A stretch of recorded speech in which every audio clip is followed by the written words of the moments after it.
Hello everybody. Decided to start the stream a little bit early today. Just got finished watching WandaVision. I was going to review the episodes kind of here and there throughout the season, and then they kind of got away from me, and I felt like maybe I wouldn't have enough to talk about. I'm not super knowledgeable about Wanda and Vision. I kind of really... I've read some comics with them, but I don't know too much of the lore, the mythology of WandaVision. So this is kind of, sort of a casual fan's review of WandaVision. I don't know. Again, don't know too much of the deeper lore.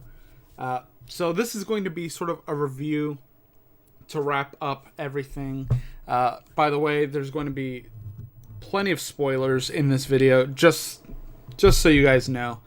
Plenty of spoilers, and feel free to leave comments in the comment box if you have anything you want to touch on or any points you want to discuss.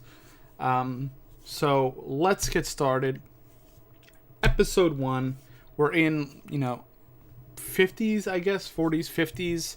Everything is a little bit literally gray, but there's always these in between eras. It kind of things seem like they could go either way. So we have this kind of I Love Lucy, Dick Van Dyke Show. Obviously, we know those were two primary inspirations for those first two episodes. When we have the flashback episodes of Wanda and Pietro and their parents watching these old American sitcoms, which I love. I strongly relate to Wanda at that level. That episode, the flashback episode, I mean, the whole thing, I kind of got the idea that she was like, the reason she made this role is because of her love of sitcoms and kind of the purity and levity that comes with sitcoms. As somebody that watches a lot of sitcoms myself, I very much related to this. It helps kind of make the world seem like a little less of a crazy place. So I totally get where Wanda's coming from off the bat. So we have the black and white. Everything is just beautiful. The first few episodes are absolutely going to be classic television, literally modeled after classic television. But it was, it was beat for beat. I would say like I Love Lucy, like the Honeymooners, like Dick Van Dyke. There's sort of the physical comedy with sort of the coyness and the banter.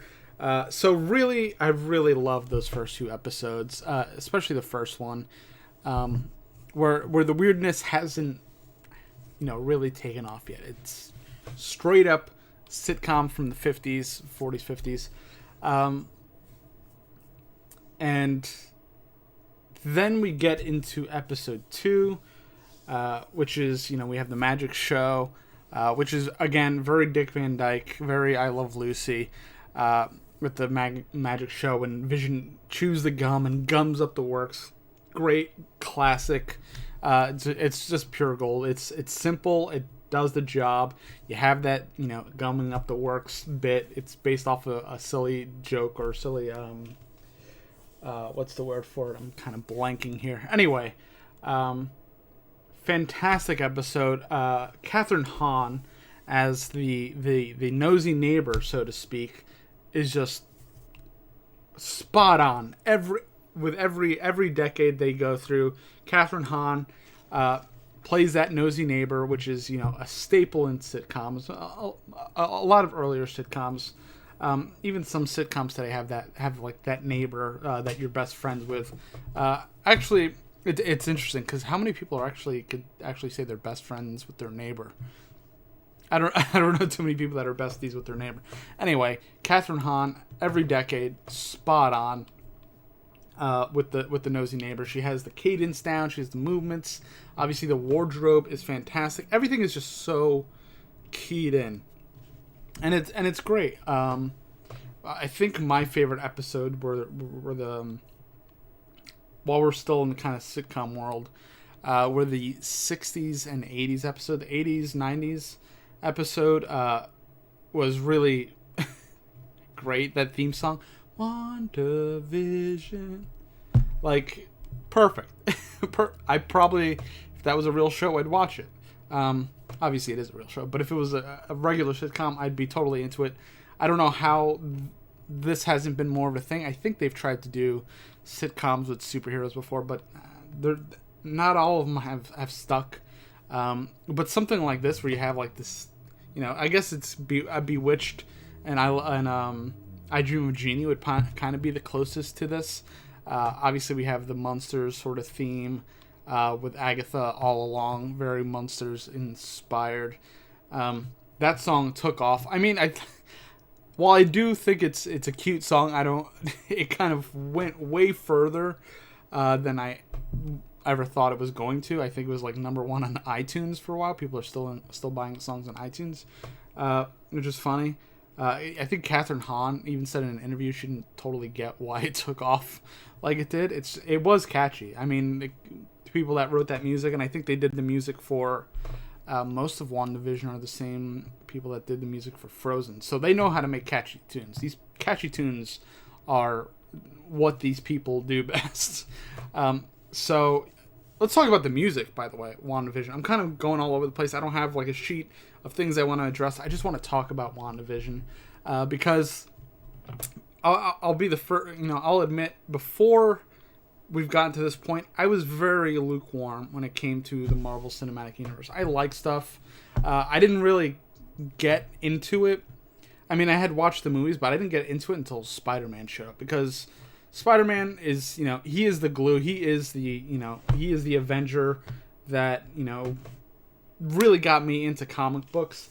I definitely lean more towards DC. I'm like a big Batman fan. I love the DC stuff. But when I first started getting into Marvel, Spider-Man was kind of the gateway drug into the Marvel comic books. And some of the first comic books I remember reading is Avengers with, Spider-Man as sort of, I don't totally remember which ones they were, but he was pretty much the leader, or he was sort of the grounded part of the Avengers.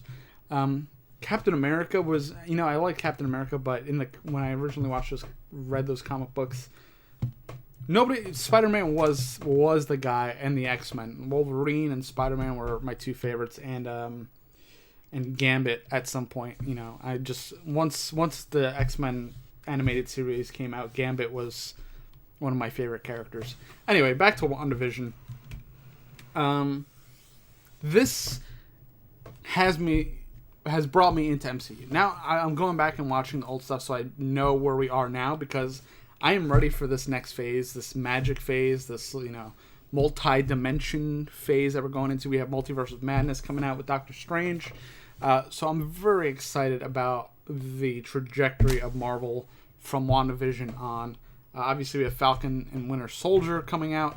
That's gonna be your typical sort of action show, where WandaVision spoke to me personally because of the sitcom tropes and all that stuff. I thought it was just fantastic. It was beautiful. So then we started getting into jumping sort of out of the sitcom stuff, which I'm gonna go back and watch those specific episodes. I wish the last episode we still had something more. They started it with like some kind of weird behind the scenes special of this. I guess we kind of got that with Agatha. She was behind it all along, sort of. She wasn't really behind much. It seems like she was kind of behind any like little incidents that happened, but or she was at least filming it, or she was responsible for the broadcast, I guess. It's still a little unclear what Agatha was actually responsible for. It was Agatha all along, but she it seemed like it was really, she was kind of supplementing what Wanda was already doing. Anyway, so we get a lot of stuff happens outside the hex. We bring Darcy back. We bring Jimmy Woo back. We have a lot going on. A lot going on outside the hex. There was, the whole setup of Wanda making it seem like she went in and she stole Vision's body, and we all know now that she just went in and kind of like looked at him and had a moment, and then went to the plot of land Vision seemed to have purchased or acquired somehow. that they were going to live in, the house they were going to live in New Jersey, my home state, in Westview, New Jersey, which I don't think is a real place, but it's, it was very, it hit a little close to home to see that sitcom, Wanda's choice for sitcom land and Vision wanted to live in New Jersey and took place in New Jersey. So that was just a cool little thing for those of us that live in the state. I kind of want to find out if there was a model for Westview, because I want to live there. I'm looking for a new place to live. So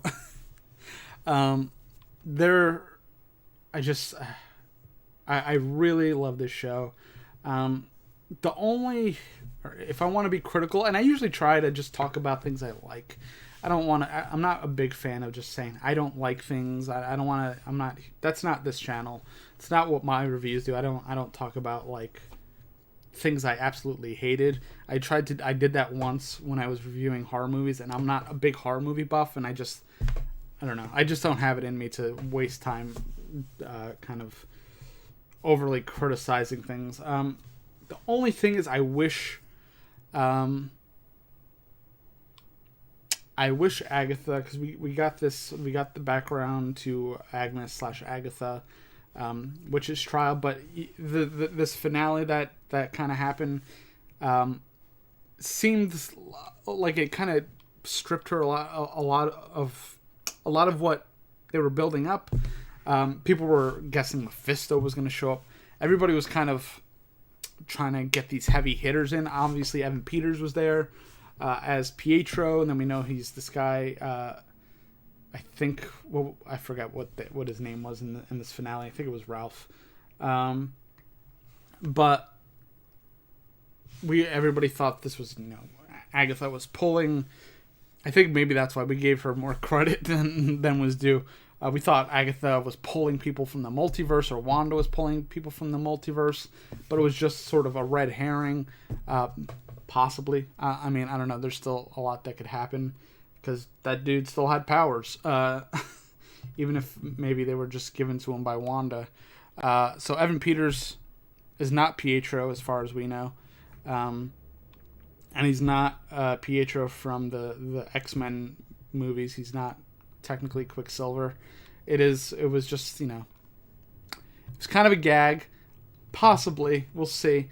But I think it seems, it's fantastic that they did that. They got Evan Peters to play a speedster, in Quicksilver, or kind of recast Pietro, like Darcy said. By the way, bringing back Darcy was my favorite thing. I love Kat Dennings so much.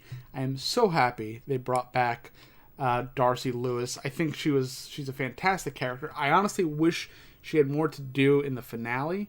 She's set up so much. She's the one that discovered what this hex was. She discovered she did so much, and then, we had the Modern Family episode, and she has that moment with Vision, and I just loved the interactions with her and Vision. I thought that was so great. I wish she had more in this finale. I felt like she was going to be a bigger presence in the finale and kind of, talk Wanda, and at least, or have more of that conversation with Vision.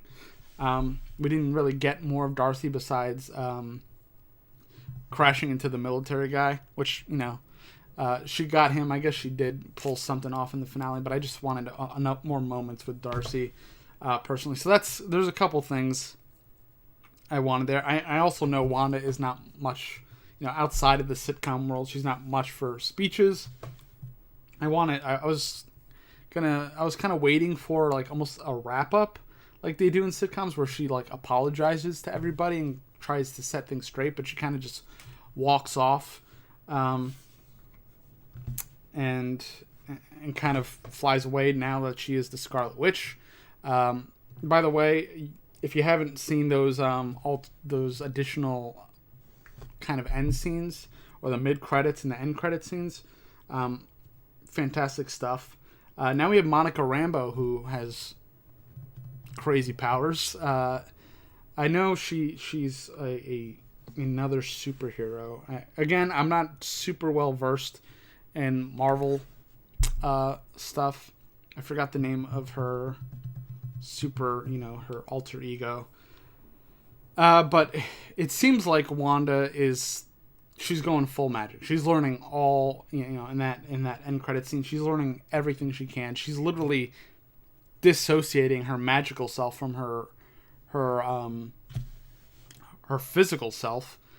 She's like on the porch somewhere in the mountains, drinking tea, and they kind of move the camera through the little house she has, and you see Scarlet Witch just she's going full like crazy, like telekinetic psychic witch kind of thing, reading through the Book of the Damned, I believe it's called, and just she's you see a bunch of runes around her. She's going deep. She's diving deep. She's gonna figure out something. I don't know if she's gonna figure out how to bring Vision back from the dead. She's probably gonna try to bring Vision back from the dead. She's probably gonna try to bring Pietro back from the dead. Probably try to bring the kids back some way.